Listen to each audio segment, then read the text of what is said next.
Man ir rīt vingošana jau ap 6, jo 4 runči grib iet laukā. Bet viņi tā grib, lai man ir labāka veselība, un tad es nodarbojos ar svarcelšanu.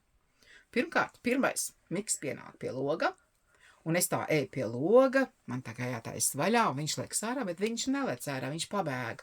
Un man tagad jāiet viņam pakaļ, jāpaņem padusē, jātaisa vaļā loks, un jālaiž viņš laukā. Un tad ir nākošais, un tas ir raibulis, un tur tas pats. Nu, ja ir 10 gabaliņš, viņš izliec pats, ja nē, tad es viņu ceļu. Nu, tad ir sniedziņš. Nu, tas arī koķetē un flirtē, un tad es ar viņu ņemu padusē, vairāk kā 6 kilogramu. Ir bišķītiņa svarcelšana, bet es tā plūstoši kustos, galā vectante. Par lielāk krikiem mesties tā nevar. Un tad es viņu laižu laukā. Un tad ir melnais otītis, kas ir visjaunākais. Nu, viņš gan tā mierīgi stāv pie cita loga. Tad viņam tās ausis ir šitā, viņš skatās pa logu. Nu, 6 jau kaut kādu gaismiņu aust. Ja augstāks, arī putniņi lidos barotā. Tā man pie loga. Tur arī kino. Un tad, kad tie kaķi atnāk atpakaļ, nu, viņam gribas visiem pie mana pleda un manā gultā. Un es ļauju arī. Nu, kašķu nav, jo es neļauju kašķēties. Kārtībai ir jābūt arī kaķiem.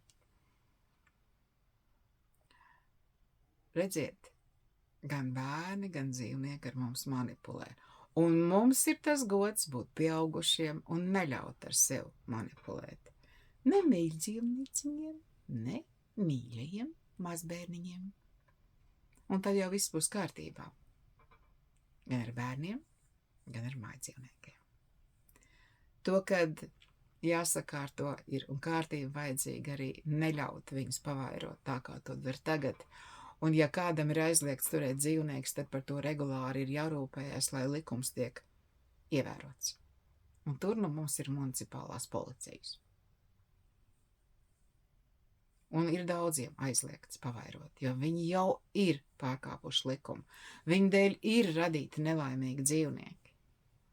Un pat nav vērts viņus uz patversmēm vest, jo viņus nevar izaudzināt par normāliem suņiem. Tur ir tuvradniecība, tur ir visādas iedzimtas kaitas. Un vai katrs šodien ir tik bagāts, ka savu lieko naudu maksāt vetārstam par neārstajiem slimu dzīvnieku? Kāds varbūt teiks, ka es esmu nežēlīga. Jo ir vēl viens punkts, par ko ir jāpadomā.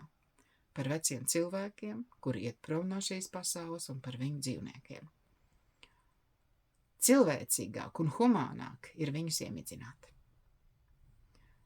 Viņi nekad savu saimnieku nevar aizmirst, jo tā mīlestība ir uz visiem laikiem, un nekad viņi nebūs laimīgi. Un tas nav cilvēciski mocīt ne vecs cilvēkus, ne vecs dzīvniekus. Tas neparāda, ka cilvēki mīl dzīvniekus, jo arī mīlestība ir pavisam kaut kas cits. Tāpat, kad man runs palika bez pakaļkājām, skaists, liels, ar zilām acīm, ar raksturu, pats atnāca. Viņš nāca uz elkoņiem, viņš vilka pakaļkājas. Viņš skatījās manī ar savām zilajām acīm, un viņš lūdzās. Jā, es viņu ieliku kastē un aizvedu uz vetklīniku iemidzināt. Mēs mīlējām viens otru, bet viņš lūdza manu palīdzību. Un tad tas ir jādara. Nevis muļķīgi pateikt, varbūt vēl vienu dzīvienu var nodzīvot, vai tiešām mocīties vajag? Tas ir nežēlīgi. Mocīt vienam otru. Mīlēt nozīmē arī laist vaļā. Ne? Tad padomājiet, cik spēcīgi jūs esat savā garā un cik daudz jūsos ir mīlestība. Padomājiet par to. Atā.